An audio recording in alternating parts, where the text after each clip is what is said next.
Hello friends, मैं Ajay Kumar density academy में आपका स्वागत करता हूं।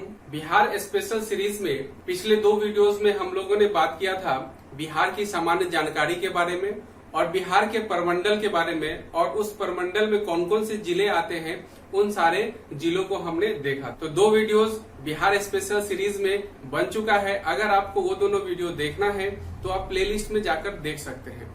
आज इस वीडियो में हम लोग बात करेंगे बिहार के भौगोलिक संरचना के बारे में। बिहार के भौगोलिक संरचना किस तरह की है, कितने भागों में बांटा गया है, हर एक भाग को डिटेल में हम लोग जानेंगे, जो भी हमारे एग्जाम्स के लिए इम्पोर्टेंट है। तो चलिए स्टार्ट करते हैं बिहार के भौगोलिक संरचना को। बिहार के भौगोलिक संरचना को मुख्यतः 2 भागों में बांटा गया है। कितने भागों में बांटा गया है? 2 भागों में बांटा गया है। पहला भाग है तराई क्षेत्र। पहला भाग है तराई क्षेत्र या फिर शिवालिक श्रेणी का क्षेत्र, और दूसरा भाग है गंगा का मैदान। इन 2 भागों में बिहार के भौगोलिक संरचना को डिवाइड किया गया है, बांटा गया है। अब हम लोग इन दोनों भागों को एक एक करके पढ़ेंगे। तो पहले हम लोग चलते हैं तराई क्षेत्र को देखते हैं, या तराई क्षेत्र को हम लोग शिवालिक श्रेणी का क्षेत्र भी कहते हैं। शिवालिक श्रेणी का क्षेत्र इसलिए कहते हैं क्योंकि ये हिमालय पर्वतमाला का एक शिवालिक जो पार्ट है उसका हिस्सा है ये, तो उसे हम लोग तराई क्षेत्र या फिर शिवालिक श्रेणी का क्षेत्र कहते हैं। ये जो तराई क्षेत्र है या शिवालिक श्रेणी का क्षेत्र है, ये बिहार के उत्तर पश्चिम में पश्चिमी चंपारण जिला में है। पश्चिमी चंपारण जिला कहाँ पे है? तो वो है यहाँ पे। ये वाला जो हिस्सा है बिहार का वो है पश्चिमी चंपारण का जिला, ये है पश्चिम चंपारण। इस भाग में यहीं पे आता है ये तराई क्षेत्र या फिर शिवालिक श्रेणी के क्षेत्र। इसको हम लोग थोड़ा मैप के अनुसार देखते हैं कहाँ पे आता है। उत्तर पश्चिम, बिहार का उत्तर पश्चिम, उत्तर दिशा ये हो गया, और पश्चिम मतलब ये, तो शीर्ष इस कोने पे आएगा उत्तर पश्चिम, और यहाँ पे क्या है? पश्चिम चंपारण जिला है, उसके अंतर्गत ये तराई क्षेत्र या शिवालिक श्रेणी का क्षेत्र आता है। तो इसमें हम लोग देखते हैं कि तराई क्षेत्र या शिवालिक श्रेणी को कितने भागों में बांटा गया है। इसको भी आगे 3 भागों में बांटा गया है। तो सबसे पहले हम लोग देखते हैं कि तराई क्षेत्र का जो एरिया है वो कितने दूर में फैला हुआ है। तो ये जो है 70 किलोमीटर लंबा है और 6 से 8 किलोमीटर चौड़ा है। तराई क्षेत्र 70 किलोमीटर लंबा है, लगभग 6 से 8 किलोमीटर चौड़ा है, और ये कहाँ पे है? बिहार के उत्तर पश्चिम भाग में है, और किस जिला में है? तो वो होगा पश्चिम चंपारण जिला में है। उसके बाद तराई क्षेत्र या शिवालिक श्रेणी के क्षेत्र को 3 भागों में बांटा गया है। वो कौन सा है? वो है सोमेश्वर श्रेणी, रामनगर दून और दून घाटी। अब इन तीनों के बारे में हम लोग देखते हैं मैप से। ये पश्चिम चंपारण क्षेत्र में उत्तर पश्चिम में यहाँ पे एक नहर है। इस कॉर्नर पे एक नहर है जिसका नाम है त्रिवेणी नहर। कौन सा नहर है? त्रिवेणी नहर है। और यहाँ से कुछ इस भाग में यहाँ पर एक दर्रा है, एक पास है, जिसको कहते हैं भिखना ठोरी दर्रा।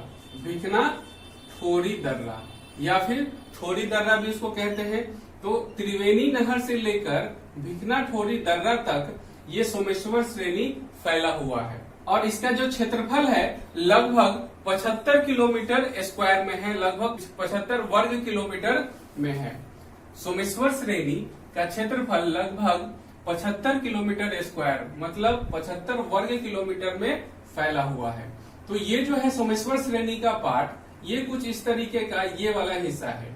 बिहार का ये वाला हिस्सा, पश्चिम चंपारण जिले का ये वाला हिस्सा जो है सोमेश्वर श्रेणी में आता है। सोमेश्वर श्रेणी का सर्वोच्च चोटी है। इसमें बहुत सारी पहाड़ियां हैं, बहुत सारे पहाड़ हैं। तो उसमें जो सर्वोच्च चोटी है उसकी ऊंचाई है 874 मीटर, 874 मीटर उसकी ऊंचाई है।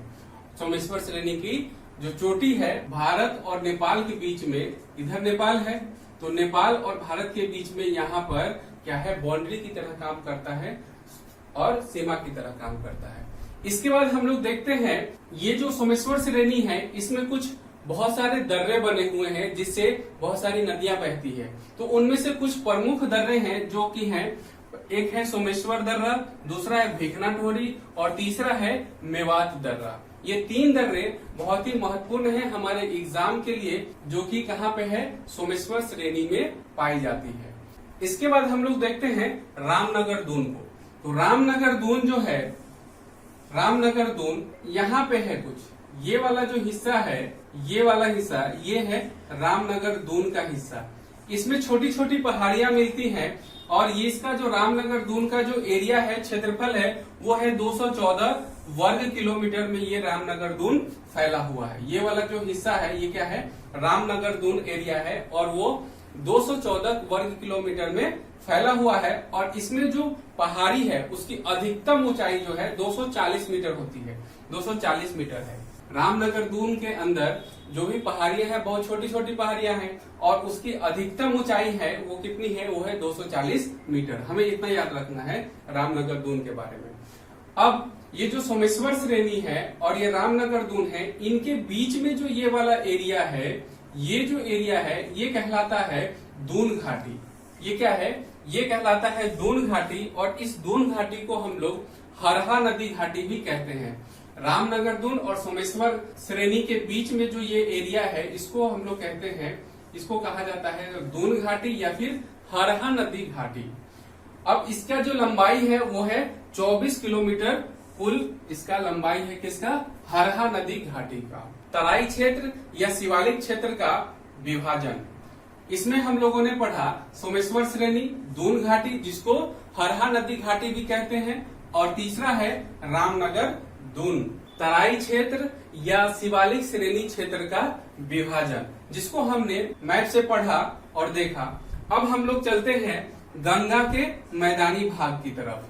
भौगोलिक संरचना का जो दूसरा पार्ट है गंगा का मैदानी भाग, उसको हम लोग अब डिटेल में पढ़ते हैं और देखते हैं कि इसको किस तरीके से डिवाइड किया, बांटा गया है, और इससे जो भी हमारे एग्जाम के लिए जो इम्पोर्टेंट है उस सारे फैक्ट्स को हम लोग अब डिस्कस करते हैं। अब हम लोग देखते हैं गंगा के मैदान के विस्तार को जो बिहार में किस तरह से फैला हुआ है। तो हम लोगों को पता होना चाहिए, या आप लोगों को पता भी होगा कि जो गंगा नदी है वो बिहार की प्रमुख नदी है और ये गंगा नदी बिहार को 2 मुख्य भागों में बांटती है।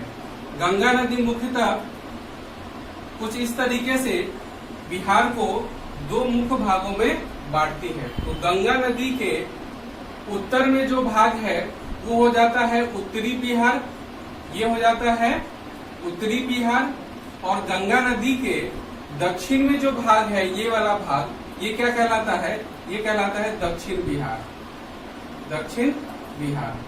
तो उत्तरी बिहार को गंगा का उत्तरी मैदान भी कहते हैं, उत्तरी बिहार को गंगा का उत्तरी बिहार भी कहते हैं, और दक्षिण बिहार को क्या कहते हैं, गंगा का दक्षिणी मैदान भी कहते हैं। इस तरह से गंगा के मैदान को 2 भाग में डिवाइड किया गया है। अब हम लोग देखते हैं कि गंगा का जो मैदान है वो कहां से कहां तक फैला हुआ है।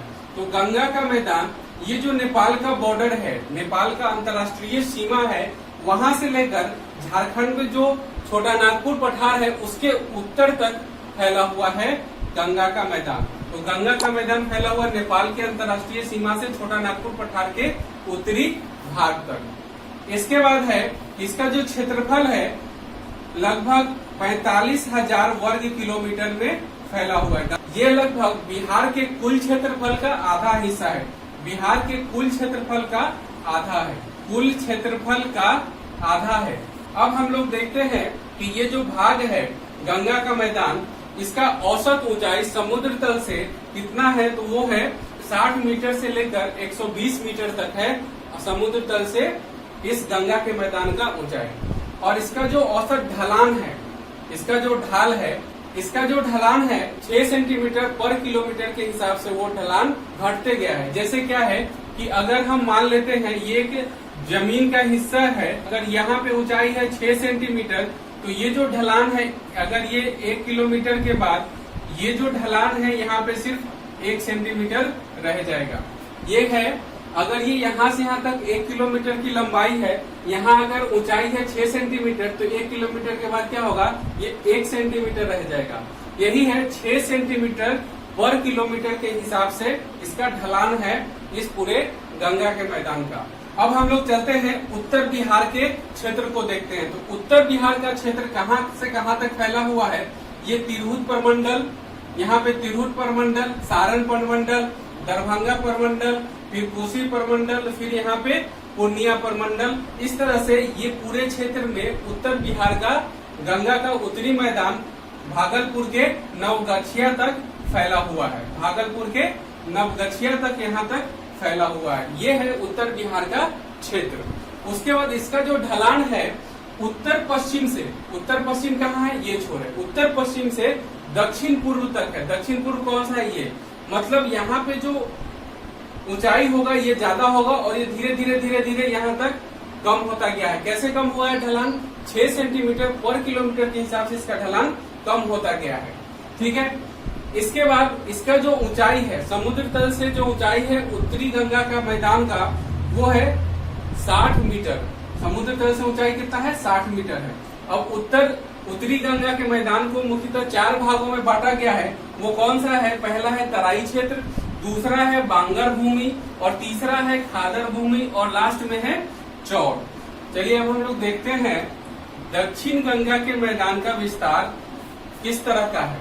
तो दक्षिण गंगा के मैदान, गंगा के दक्षिण में, गंगा नदी के दक्षिणी तट से जो मैदान है ये वाला हिस्सा ये कहलाता है दक्षिण गंगा का मैदान या फिर दक्षिणी बिहार। इसका जो विस्तार है वो कहां से कहां तक है, तो वो है गंगा के दक्षिणी तट से लेकर छोटा नागपुर पठार तक है। गंगा के दक्षिणी तट से लेकर छोटा नागपुर पठार के उत्तर तक है इस दक्षिणी गंगा के मैदान का विस्तार। अब बात करते हैं, सोन है, पुनपुन है, फल्गु है, क्यूल है, मान है, ये सारी नदियां क्या है दक्षिण के पठार की तरफ से आती हैं और ये सारी गंगा नदी में मिल जाती है।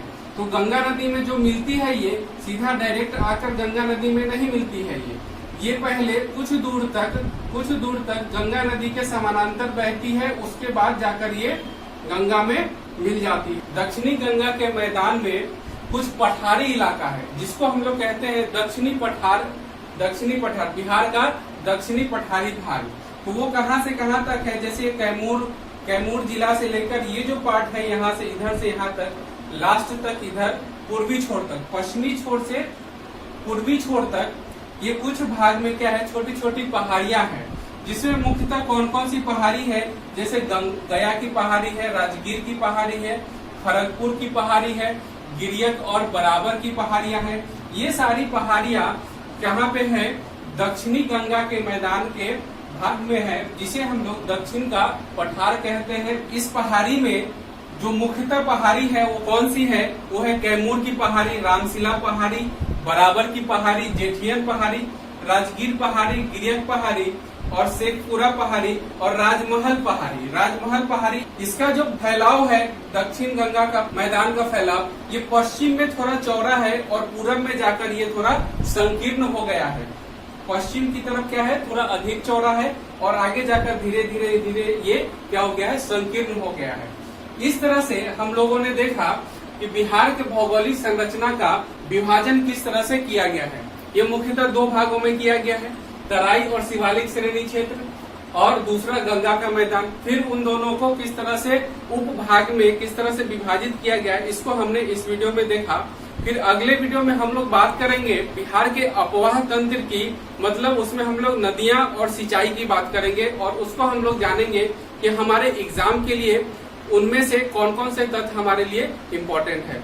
अगर आपको ये वीडियो अच्छा लगा है तो इस वीडियो को लाइक कर दीजिए और हमारे चैनल को सब्सक्राइब कीजिए और हाँ, इस वीडियो को शेयर करना ना भूलें। Thank you.